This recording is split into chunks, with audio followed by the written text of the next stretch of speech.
Con estes trámites superados, Antonio Crespo estima que en 2 ou 3 meses comezarán as obras. Calculamos nese sentido, pois, que estaríamos falando aproximadamente, e se non aparecen outros atrancos especiales, de uns 3 meses, e para ir avanzando xa nos trámites, pois someterase á exposición pública a nova rede de camiños que ten, como é normal, pequenas variacións. Na vindeira semana, técnicos da Xunta van iniciar os contactos coas parroquias por separado para avanzar na consecución desa rede de camiños. Antonio Crespo destacou que a parcelaria de Noceda Busto é unha das máis grandes de Galicia e que unha vez estea rematada vai haber un antes e un despois en Lalín.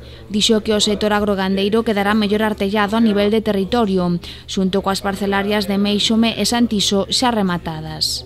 Iniciada en 2001, a concentración afecta a 2.300 hectáreas, 1.200 propietarios e 10.400 parcelas.